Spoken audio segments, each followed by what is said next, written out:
죄와 사망과 어둠 속에서 영 죽을 수밖에 없는 저희들을 살리시려고 구원하시려고 이 땅에 보내신 하나님의 크신 사랑의 은혜를 기억합니다. 주님 오셔서 우리를 살려주시고 우리에게 영원한 소망을 주시고 하늘나라의 새로운 세상의 기쁨을 우리에게 가르쳐 주시니 감사합니다. 오늘 하루를 살며 그리고 매일매일의 삶 속에서 하나님의 선하심과 기뻐하심과 온전하신 뜻들을 새기며 지켜나갈 수 있는 저희들의 삶이 될 수 있도록 도우시고 우리 마음속에 있는 조그마한 의심과 근심과 걱정과 두려움과 절망의 모든 기운들 다 물리치게 하시고 주님이 부어해 주시는 소망과 기쁨과 감사와 감동의 삶들이 주님 우리의 삶 속에서 계속 이루어질 수 있도록 성령님 도와주시옵소서. 드리는 예배를 통하여 하나님 크신 영광 받으시옵소서. 예수님의 거룩하신 이름 받들어 간절히 기도하옵나이다. 아멘.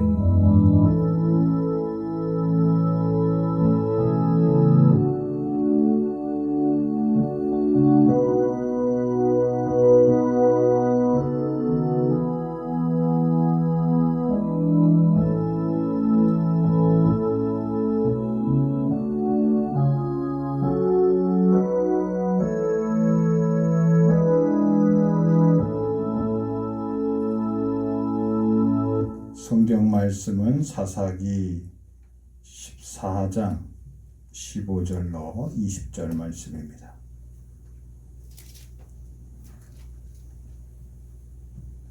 일곱째 날에 이르러 그들이 삼손의 아내에게 이르되 너는 내 남편을 꾀어 그 수수께끼를 우리에게 알려달라 하라. 그렇지 아니하면 너와 네 아버지의 집을 불사르리라. 너희가 우리의 소유를 빼앗고자 하여 우리를 청한 것이 아니냐. 그렇지 아니하냐 하니 삼손의 아내가 그의 앞에서 울며 이르되 당신이 나를 미워할 뿐이요 사랑하지 아니하는도다. 우리 민족에게 수수께끼를 말하고 그 뜻을 내게 알려주지 아니하도다 하는지라. 삼손이 그에게 이르되 보라 내가 그것을 나의 부모에게도 알려주지 아니하였거든 어찌 그대에게 알게 하리요 하였으나 7일 동안 그들이 잔치할 때 그의 아내가 그 앞에서 울며 그에게 강요하므로 일곱째 날에는 그가 그의 아내에게 수수께끼를 알려주매 그의 아내가 그것을 자기 백성들에게 알려주었더라. 일곱째 날 해 지기 전에 성읍 사람들이 삼손에게 이르되 무엇이 꿀보다 달겠으며 무엇이 사자보다 강하겠느냐 한지라. 삼손이 그들에게 이르되 너희가 내 암송아지로 밭갈지 아니하였더라면 내 수수께끼를 능히 풀지 못하였으리라 하니라. 여호와의 영이 삼손에게 갑자기 임하심에 삼손이 아스글론에 내려가서 그곳 사람 30명을 쳐 죽이고 노략하여 수수께끼 푼 자들에게 옷을 주고 심히 노하여 그의 아버지의 집으로 올라갔고 삼손의 아내는 삼손의 친구였던 그의 친구에게 준 바 되었더라. 아멘. 오늘은 삼손에 관한 두 번째 이야기입니다. 하나님의 자녀 9번째 시간인데요. 특별히 우리가 두 부류의 사람들을 우리가 함께 말씀을 통하여서 함께 비교해 보고자 합니다. 누구나 인생에 어려운 시기가 있고 고비가 있습니다. 그런데 그 어려움을 잘 극복한 사람과 그리고 그 어려움을 잘 극복하지 못한 사람의 결과는 하늘과 땅의 차이인 것을 압니다. 인생뿐만 아니라 믿음 생활도 우리에게 반드시 넘어야 될 산이 있습니다.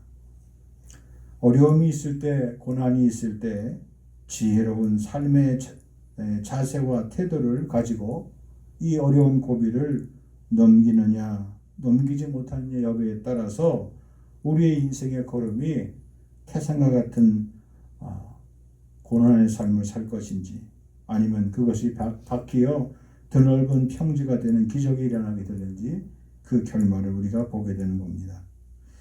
특별히 여기 삼손에 관한 이야기 가운데 삼손이 드디어 어른이 되는 과정이 나옵니다.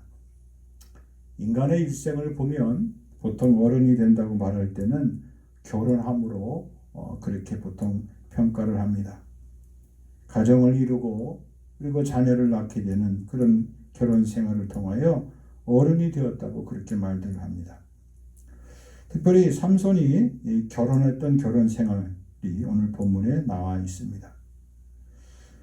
그런데 놀랍게도 나실인이었던 삼손은 그의 백성 가운데 결혼하지 않고 하나님이 원하지 않는 이방 사람이었던 블레셋의 여인을 아내로 삼습니다.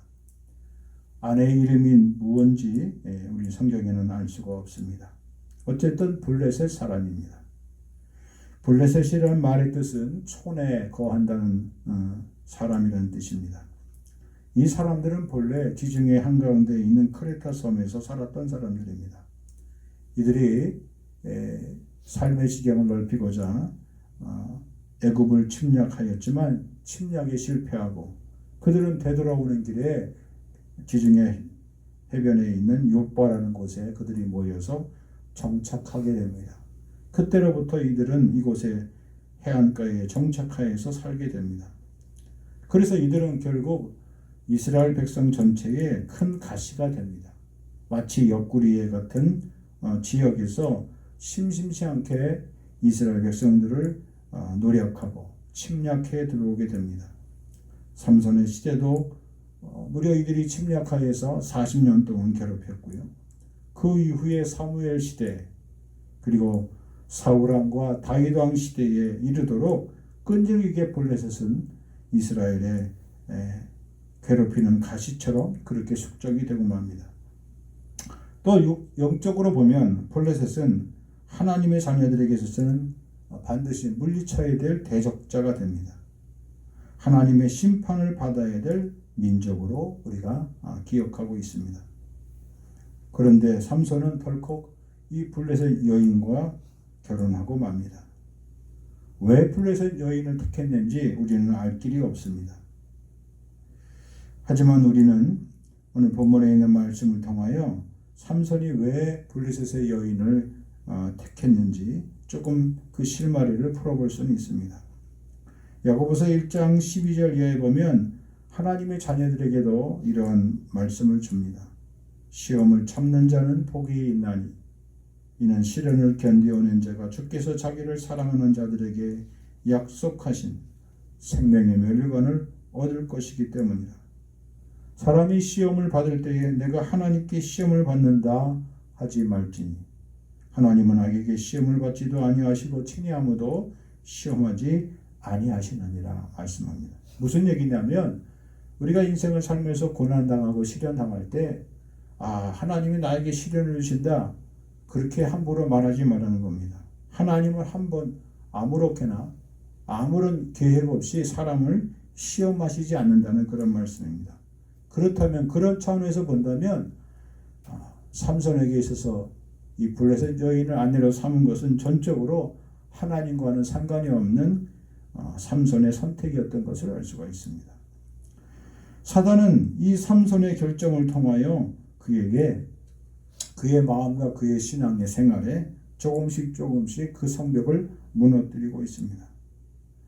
삼손은 자기의 힘과 자기의 능력을 믿고 블레셋 사람들을 공격하고 블레셋 사람들을 골려줄 그런 빌미로 결혼을 했던 것으로 알 수가 있습니다. 이름도 알 수 없는 블레셋의 한 여인은 그가 사모하여서 아내로 삼고 그 여인을 통하여서 그가 블레셋 사람들을 공격합니다. 14장 14절 보니까 삼손이 잔치 후에 그들에게 말합니다. 먹는 자에게서 먹는 것이 나오고 강한 자에게서 단 것이 나왔는데 그것이 무엇인지 사흘 안에 수수께끼를 풀어내라고 그렇게 제안을 합니다. 사흘이 지나도록 수수께끼를 풀어내지 못하자 블레셋 사람들이 블레셋 여인이었던 삼손의 아내를 찾아옵니다. 그리고 그 여인의 부모의 집을 협박하고 회유를 합니다. 14장 15절 일곱째 날에 이르러 그들이 삼손의 아내에게 이르되 너는 내 남편을 꾀어 그 수수께끼를 우리에게 알려달라. 만일 그렇지 아니하면 너와 네 아버지의 집을 불살라 버리겠다고 그렇게 협박합니다. 블레셋 사람들이 이렇게 삼손의 아내를 회유하고 달래고 겁박했던 이유, 이 모든 과정을 통하여 결국 삼손의 아내는 블레셋 사람들에게 항복하게 됩니다. 그리고 삼손에게 떼를 써서 마침내 그 수수께끼의 답을 알려줍니다. 여러분, 삼손의 아내는 누구입니까? 삼손의 아내는 이방 사람이었습니다. 하지만 그는 하나님의 자녀인 나실인의 집에 시집을 오게 됐고 결혼을 하게 되었습니다. 삼손의 생각과 달리 이 여인은 어쨌든 하나님의 가정으로 시작한 그의 인생이었습니다. 삼손은 어쩌면 이 블레셋 여인을 선택하여 블레셋 사람들을 심리를 잘 이해하고 그들을 공격하고 그들을 몰아낼 그런 하나의 방편으로 이 여인을 택했을지도 모릅니다. 여인을 통하여 아내를 삼고 블레셋 사람들의 문화와 정서를 잘 파악하여 블레셋과의 싸움을 잘 치루하겠다는 그런 치밀한 계획을 가졌을지도 모릅니다. 그래서 블레셋 사람들에게 수수께끼를 내는 것인지도 모릅니다. 삼손의 아내의 입장에서 보면 어떻겠습니까? 어쨌든 그는 삼손의 아내가 되었고 나실인 집안의 아내가 되었습니다. 전에는 그가 블레셋 사람이라 할지라도 이방인이라 할지라도 이제는 하나님의 자녀가 되었고 하나님의 식구가 되었습니다. 그렇다면 삼손의 아내였던 이 여인은 누구를 위해서 살아야 하겠습니까? 누구의 아내로 살아야 하겠습니까? 당연히 삼손입니다. 그런데 이 블레셋의 아내였던 삼손의 아내는 그렇게 하지 못했습니다. 삼손이 끝끝내 알려지지 아니하였던 수수께끼의 정답을 마침내 깨어서 눈물로 호소하여서 알아내어 자기 민족에게 넘겨주고 말았습니다. 그 결과 삼손의 아내는 어떻게 됩니까? 사사기 14장 20절에 보니까 삼손의 아내는 삼손이 친구했던 그의 친구에게 준바되었다 그랬습니다. 블레셋 사람들에 의해서 그의 인생이 찢기고 상하고 유린당하고 맙니다. 마침내 사사기 15장 6절에 보니까 블레셋 사람들이 올라와서 그 여인과 그의 아버지를 불살라 버렸다 그랬습니다. 비참한 인생을 마감하고 말았습니다. 오늘 성경에 보니까 여기 7이라는 숫자가 계속 나옵니다. 일곱째 날에 7, 또 본문의 말씀에 보면 7이란 말이 계속 나옵니다. 7일 동안에 7째 날 해지기 전에 나오죠. 이 성경에서 말하는 7이란 말의 뜻은 우리가 아는 것처럼 완전한 겁니다. 완전한 말과 더불어 또 무슨 뜻이 있습니까? 조금만 더 기다리면 하나님의 때가 다 됐다는 거예요. 조금만 그 고비를 넘겼으면, 조금만 더 인내했으면, 조금만 더 지혜로웠으면 얼마든지 피해갈 수 있는 불행의 씨앗을 삼손의 아내는 넘지 못하고 말았습니다. 그래서 그의 인생의 삶이 그렇게 마감되고 말았습니다. 그러므로 하나님의 자녀였던 우리들에게서 필요한 오늘 교훈의 말씀이 무엇입니까? 하나님의 자녀들에게도 시련이 있는데 그 시련 속에서 반드시 하나님의 뜻을 발견할 수 있어야 한다는 사실입니다. 두 번째로 우리에게 주는 시련 가운데 삼손의 생애를 통하여서 보면은 끝까지 하나님의 뜻을 묻고 인내하는 삶이 필요합니다. 그날 하루만 참고 견뎠으면, 인생의 고비를 넘겼으면 좋았을 것을 조금만 더 참지 못하고 하는 아쉬움이 있습니다. 여호수아 6장에 보면 이스라엘 백성들이 여리고 성을 정복하는 기사가 나옵니다. 하루에 한 번씩 돌았죠. 성을 돌고 아무 말 하지 않고 성을 묵묵히 돌았습니다. 6째 날까지 그렇게 돌고 7째 날이 됐을 때 7명의 제사장들이 7개의 양각 나팔을 불고 그리고 7번 돌았습니다. 그리고 7째 날까지 포기하지 않고 성을 돌고 성을 향하여 외칠 때 견고한 여리고 성이 무너졌습니다. 완전한 날, 그 시효가 다 끝난 날 하나님은 마침내 약속대로 여리고성을 정복할 수 있는 은혜를 주셨습니다.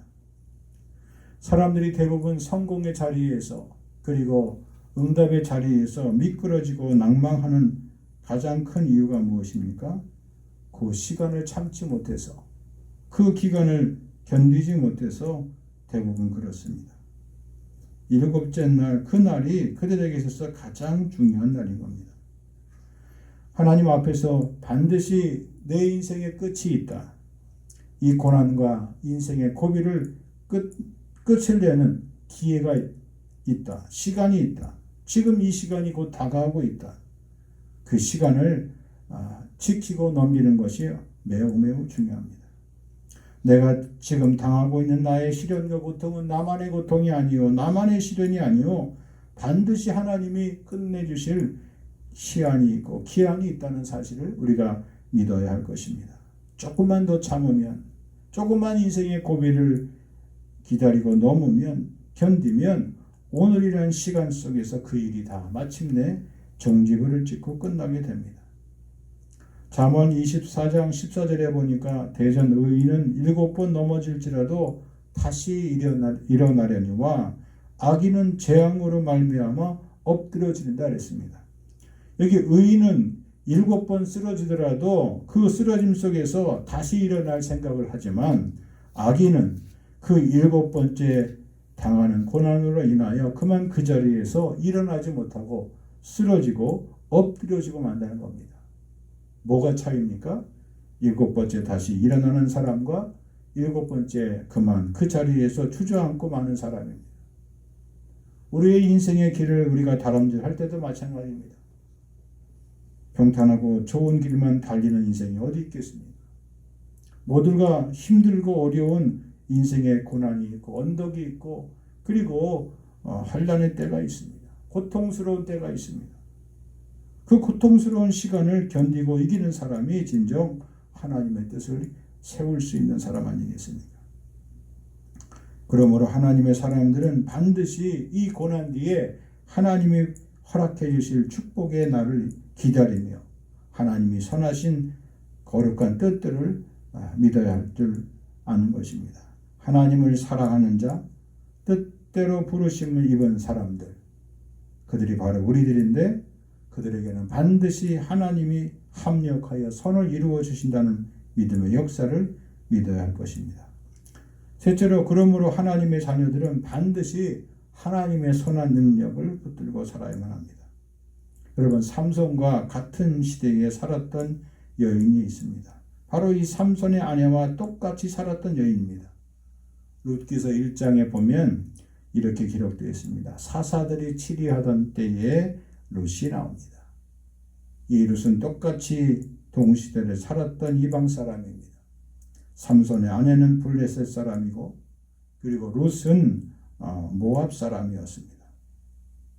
모두 다 하나님을 모르는 사람들이었습니다. 그런데 그들은 결혼과 동시에 하나님의 가정의 사람이 되었습니다. 하나님을 믿는 가정의 식구가 된 것이죠. 이들의 삶 속에서는 여러 가지로 어려움이 있었습니다. 특별히 룻에게는 고난의 연속이었습니다. 결혼한 지 얼마 못 되어서 남편이 죽었습니다. 시아버지가 죽었습니다. 시동생들이 다 죽었습니다. 인간 역사에 이처럼 비참한 역사가 어디 있겠습니까?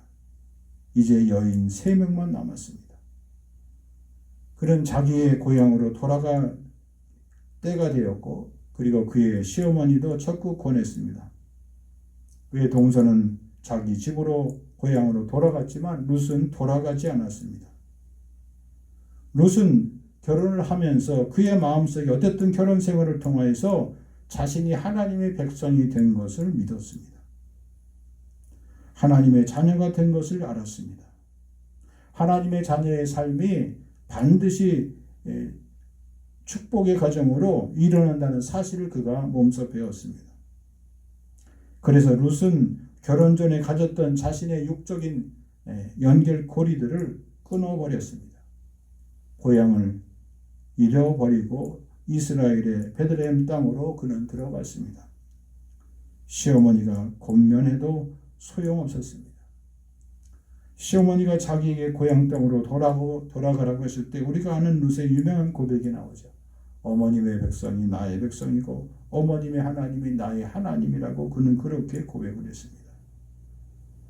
지금의 순간은 아무도 돌봐주지 않는 긍휼과 그리고 보살핌의 대상이고 아무도 자신의 인생을 책임져 줄 사람이 없는 막막한 지경이었습니다. 그런데도 룻은 자기가 하나님의 백성이라고 그렇게 고백하고 있습니다. 하나님의 백성과 결혼하여 하나님의 자녀가 되었으니 지금의 고통은 끝없어 보여도 언젠가 하나님께서 자신의 이 고통의 줄을 끊어주실 줄 믿고 그는 베들레헴으로 내려왔던 겁니다. 낯선 곳입니다. 아무런 의지할 자가 없습니다. 인간적인 생각으로 아무런 의지할 자가 없다고 생각하는데 놀랍게도 그곳에 하나님은 예비된 축복의 가문을 준비해 놓고 계셨습니다. 그리고 그 여인의 고백대로 하나님은 룻을 축복해 주셨습니다. 남편도 주셨습니다. 남편과 결혼하여서 다시 자녀도 주셨습니다. 남편으로 인하여서 그의 가난함과 곤궁함이 일시에 해결되는 부유함도 주셨습니다. 무엇보다도 그의 자손들을 통하여 훌륭한 믿음의 가문을 허락해 주셨습니다. 그녀의 이름, 그 이름 뒤로 이새의 가문, 다윗의 가문, 무엇보다도 바로 이 땅에 오신 예수 그리스도께서 탄생하게 되는 놀라운 기적의 역사를 쓰게 되었습니다. 이사야 11장에는 이렇게 시작합니다.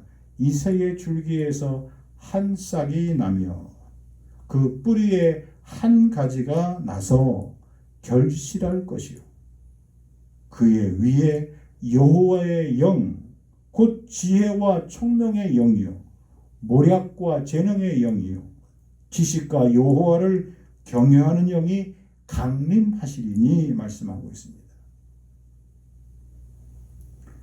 룻기 4장 17절에 보면 그의 이웃 여인들이 그에게 이름을 지어줍니다. 나오미에게 아들이 태어났다 하여 그의 이름을 오벳이라 하였는데 그는 다윗의 아버지인 이새의 아버지였더라 그랬습니다. 여러분 룻에 비하면 삼손의 아내였던 무명의 블레셋 여인은 얼마나 좋은 조건에서 살았습니까? 여전히 남편이 살아있죠.